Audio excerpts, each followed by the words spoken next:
Good morning students. सभी बच्चों को मेरा प्रणाम। पिछले वीडियो लेक्चर में अपन ने आधुनिक राजनीति विज्ञान और व्यवहारवाद के बारे में जानकारी प्राप्त की थी। इसी श्रृंखला में आधुनिक राजनीति विज्ञान की एक मुख्य विशेषता अंतर अनुशासनात्मक उपागम और राजनीति विज्ञान का अन्य समाज विज्ञानों के साथ संबंध, ये आपके सिलेबस के पाठ्यक्रम के प्रथम यूनिट्स में है और इसके बारे में अपन जो है आज जानकारी हासिल करेंगे। आधुनिक राजनीति विज्ञान में ये कहा गया है कि राजनीति विज्ञान का अध्ययन अकेले में नहीं किया जा सकता है, बल्कि राजनीति विज्ञान का अध्ययन अन्य सभी समाज विज्ञानों के संदर्भ में किया जाना चाहिए और इसी को ही उन्होंने अंतर अनुशासनात्मक उपागम का नाम दिया है। अब ये तो आपको पता ही है कि मनुष्य एक सामाजिक प्राणी है, समाज में रहता है और मनुष्य के जीवन के विविध पक्ष होते हैं। एक मनुष्य केवल राजनीतिक जीवन से प्रभावित नहीं होता, बल्कि ऐतिहासिक घटनाएं हैं, आर्थिक पक्ष है, सामाजिक पक्ष है, नैतिक पक्ष है, दार्शनिक पक्ष है, मनोविज्ञान भी उसका अपना है, उसकी मानसिक स्थिति भी है। बहुत सारे जो तथ्य हैं जो हमारे सराउंडिंग में चारों ओर हम लोगों को दिखते हैं और हमें प्रभावित करते हैं।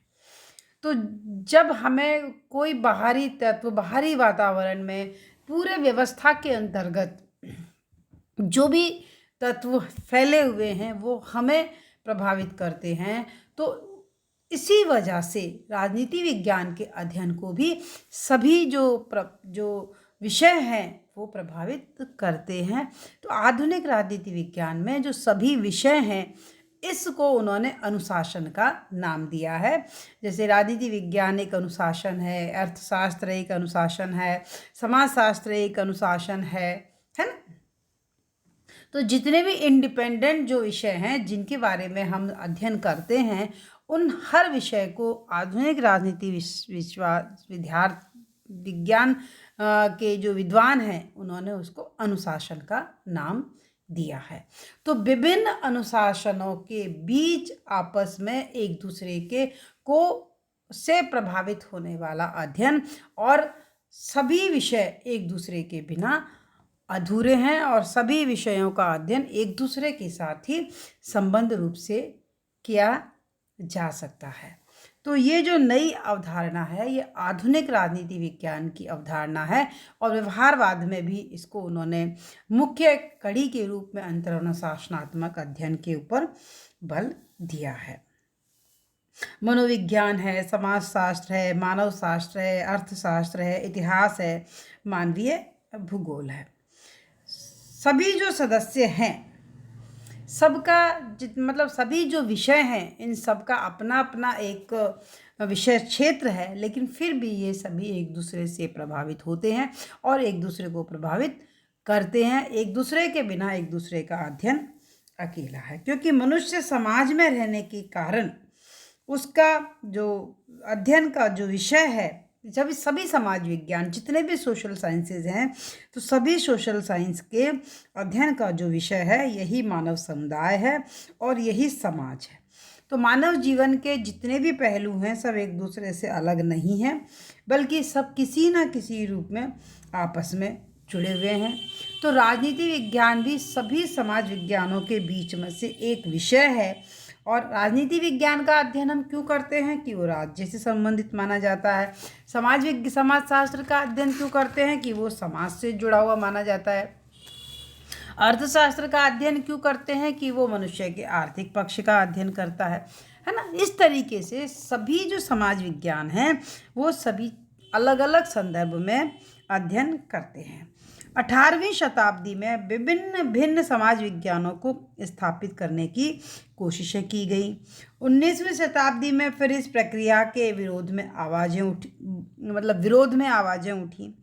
फिर 19वीं शताब्दी में समाजशास्त्र के जन्मदाता कहे जाने वाले काम्टे ने इस बात के ऊपर बल दिया कि तमाम सामाजिक घटनाएं मूल रूप से जुड़ी हुई हैं, अतः किसी एक सामाजिक घटना के पहलू का अलग से अध्ययन करने को उन्होंने व्यर्थ बताया। तो काम्टे के इसी आधार पर एडम स्मिथ के द्वारा राजनीतिक अर्थशास्त्र की समाज विज्ञान के रूप में उन्होंने एक समालोचना की। फिर उसके बाद कार्ल मार्क्स ने भी इसी बात के ऊपर बल दिया। उन्होंने कहा कि सामाजिक घटनाओं का अलग अलग अध्ययन किया जा सकता है। सामाजिक घटनाएं एक दूसरे के ऊपर आधारित रहती हैं और एक दूसरे से संबंधित भी रहती हैं, अतः सभी ने समाज विज्ञानों की एकता के ऊपर बल दिया है ना। तो अंतर अनुशासनात्मक जो उपागम है, इसके जो मुख्य जो विचारक हैं, इसके तीन तो इन्होंने सिद्धांत हैं। एक परंपरावादी सिद्धांत है, एक व्यवहारवादी अप्रोचेज हैं और तीसरी मार्क्सवादी अवधारणाएं हैं। तो अमूमन जो ये जो अंतरानुशासनात्मक वाली जो अध्ययन की जो नई पद्धति है, ये द्वितीय विश्व युद्ध के बाद ही ज़्यादा सामने को देखने में आती है और ये कहते हैं कि एक विषय के अध्ययन करने वाले दूसरे विषयों के साथ में भी तालमेल बनाए रखते हैं, क्योंकि समाज एक है, समाज के पहलू आपस में एक दूसरे से जुड़े हुए हैं, इसलिए उनका अलग अलग अध्ययन नहीं किया जा सकता। इसलिए व्यवहारवाद का जब जन्म हुआ तो व्यवहारवाद के बाद ये स्थिति बिल्कुल स्पष्ट हो गई कि समाज विज्ञानों का अध्ययन अलग अलग नहीं होना चाहिए, बल्कि अंतर अनुशासनात्मक तरीके से किया जाना चाहिए, क्योंकि इन्होंने ये माना कि जो है मानव का सामाजिक व्यवहार राजनीतिक उद्देश्यों से प्रेरित नहीं होता, बल्कि आर्थिक, मनोवैज्ञानिक, सामाजिक कारण होते हैं और मानव के व्यवहार का अध्ययन करने के लिए अध्ययन विधि को अंतर अनुशासनात्मक बनाना आवश्यक है।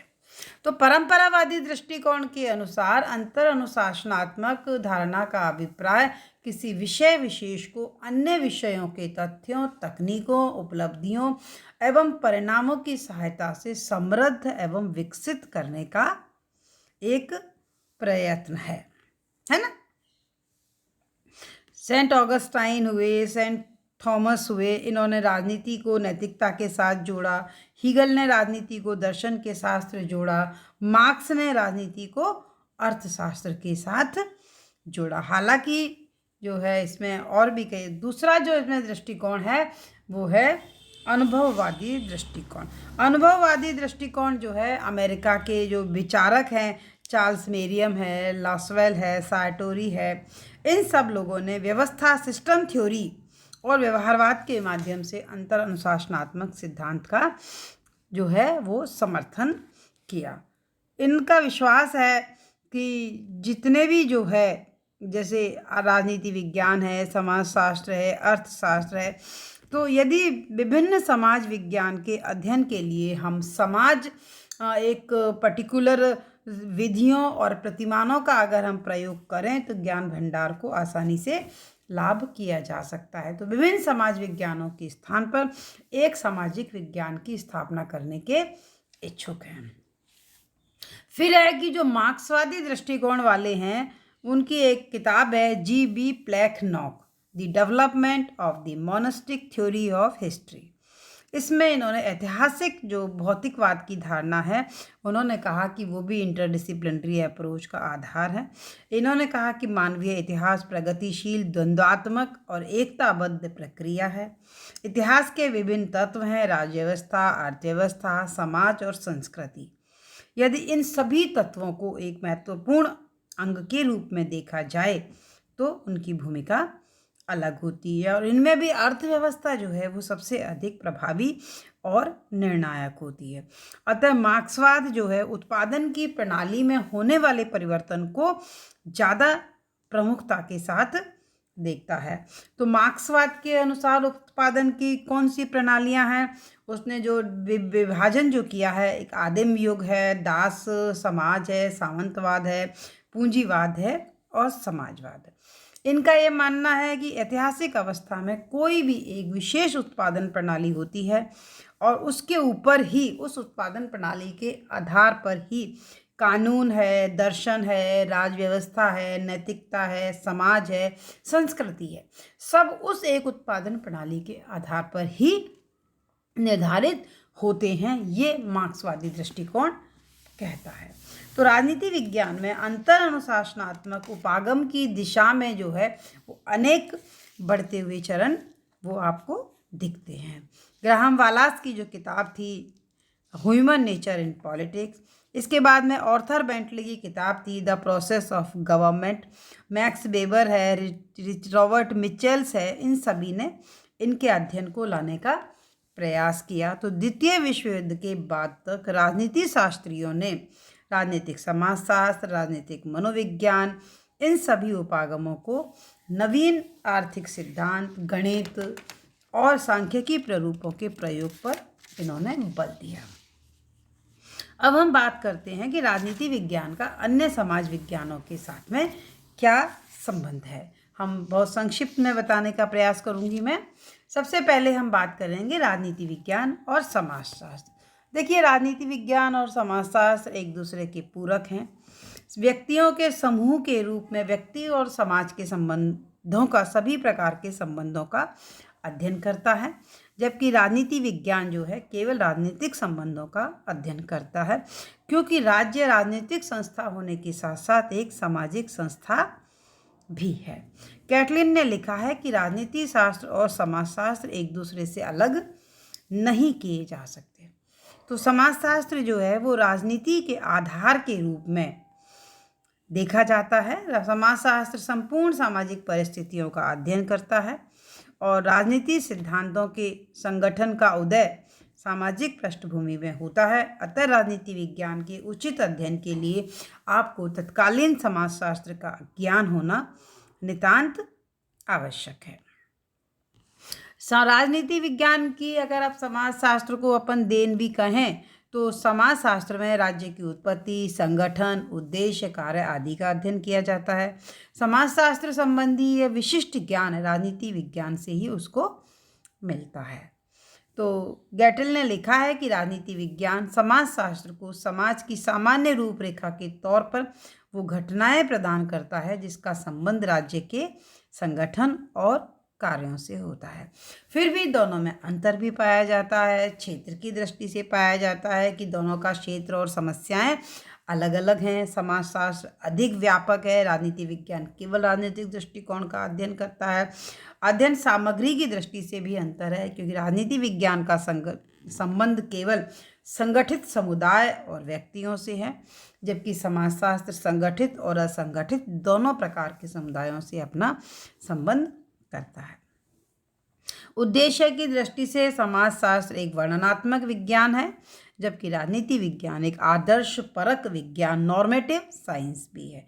समाजशास्त्र इस बात का अध्ययन करता है कि क्या हो चुका है और क्या हो रहा है और क्या होना चाहिए।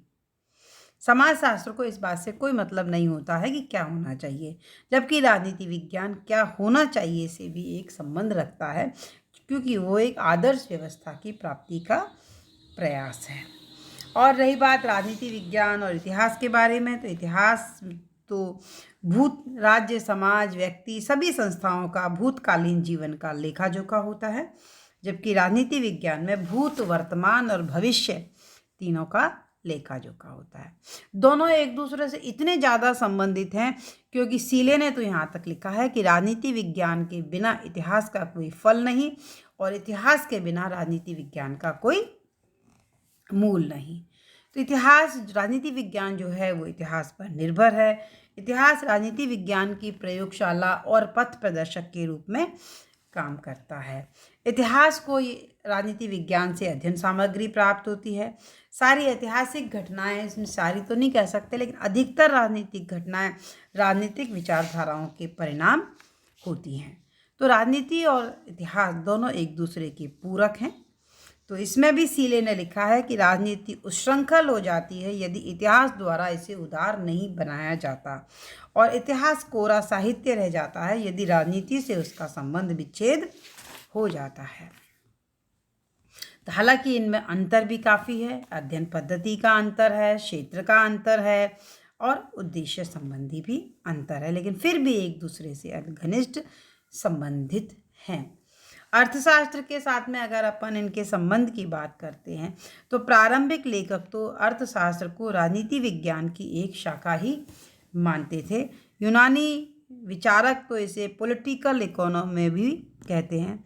हमारे कौटिल्य जो हुए हैं उन्होंने तो अपनी राजनीति विज्ञान की किताब का नाम ही अर्थशास्त्र रखा है।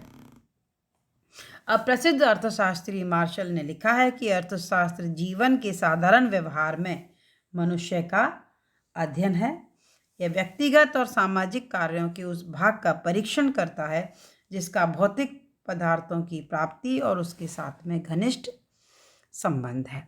दोनों जो विषय हैं, अर्थशास्त्र हो चाहे राजनीति विज्ञान हो, दोनों का विषय मानव कल्याण है। एक का विषय राजनीतिक कल्याण है, दूसरे का आर्थिक कल्याण। आर्थिक कल्याण अगर ना हो तो अराजकता, मतलब आर्थिक कल्याण की प्राप्ति जो है आप अराजकता और अशांति के वातावरण में नहीं कर सकते। शांति और अच्छे माहौल के लिए राज्य एक आवश्यक कार्य हो जाता है। जितनी भी राजनीतिक संस्थाओं का उदय है और विकास आर्थिक अवस्थाओं का परिणाम होता है। मार्क्स ने तो ये कहा है कि किसी भी युग के संपूर्ण सामाजिक जीवन के स्वरूप का निर्धारण आर्थिक परिस्थितियां करती हैं, और सभी इसी बात को भी स्वीकार करते हैं कि आर्थिक जनतंत्र के अभाव में राजनीतिक जनतंत्र असंभव है। राज्य की नीति अर्थव्यवस्थाओं के ऊपर, आर्थिक अवस्थाओं के ऊपर निर्भर करती है। राजनीतिक जो घटनाएं होती हैं वो आर्थिक गतिविधियों के परिणाम स्वरूप ही होती हैं। राजनीति विज्ञान जो है, अर्थव्यवस्था जो है वो प्रशासनिक स्तर पर निर्भर करती है। एक आर्थिक विकास और संपन्नता के लिए एक समुचित, प्रभावशील, स्वस्थ राजनीतिक और प्रशासनिक व्यवस्था का होना नितांत आवश्यक है।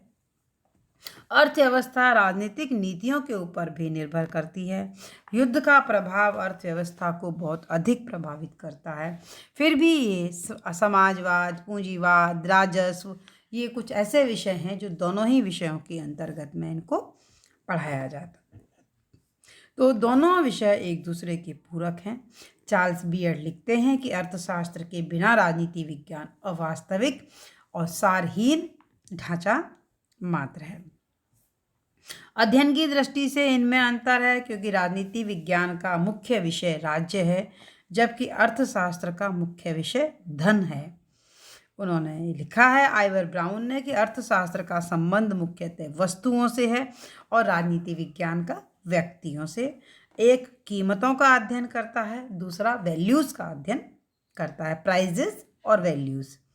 प्रकृति की दृष्टि से राजनीति विज्ञान एक आदर्शात्मक विज्ञान है, किंतु अर्थशास्त्र एक वर्णनात्मक विज्ञान है। एक किसी ने कहा है कि अर्थशास्त्र वह व्यक्ति है जो दाम तो सब वस्तुओं का जानता है पर मान एक का भी नहीं। और है राजनीति विज्ञान और मनोविज्ञान। देखिए, मानव का उस सबसे केंद्रीय जो तत्व है वो उसका मस्तिष्क है, दिमाग है।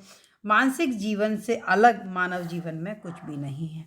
सारे मनोभाव, भावनाएं, विचार, कल्पनाएं, आवेग, ये सब मनुष्य को मानसिक तंत्र को प्रभावित करती हैं और इन्हीं के आधार पर मनुष्य जो है वो क्रियाशील होता है।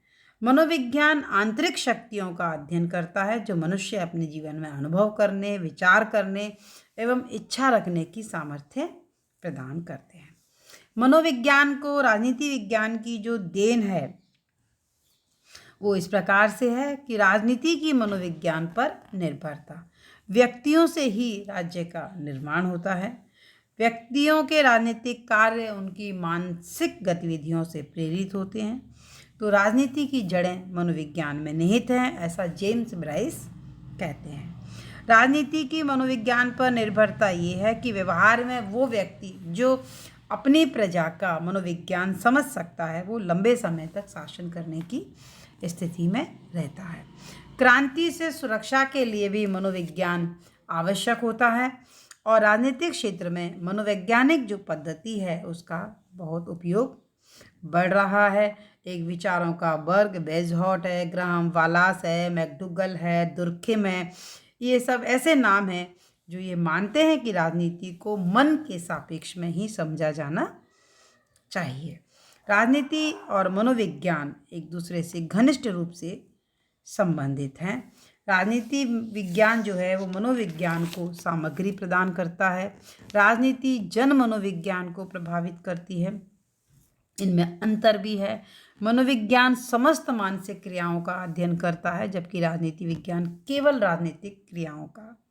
प्रकृति की दृष्टि से मनोविज्ञान मानव व्यवहार और स्वभाव की आर्थिक स्थिति से संबंध रखता है, मूल्यों या आदर्शों से नहीं। जबकि राजनीति विज्ञान यथार्थ के साथ साथ आदर्श का भी अध्ययन करता है। और आधारभूत जो अंतर है, मनोविज्ञान आदिम पुराने जमाने की प्रवृत्तियों से लेकर आज तक के मानव व्यवहार का अध्ययन का समझने का प्रयास करता है, किंतु राजनीति विज्ञान में मनुष्य को सभ्य, सामाजिक और विवेकशील मानते हुए ही अध्ययन किया जाता है। तो इस प्रकार राजनीति विज्ञान को इतिहास, समाजशास्त्र, अर्थशास्त्र, मनोविज्ञान सभी समाज विज्ञानों के संदर्भ में ही राजनीति विज्ञान का अध्ययन किया जाता है, और यही आपका राजनीति विज्ञान का अन्य समाज विज्ञानों के साथ में जो है अंतर अनुशासनात्मक उपागम है। और ये एक छोटा सा टॉपिक है जो आज इसके साथ ही पूरा हुआ है। धन्यवाद।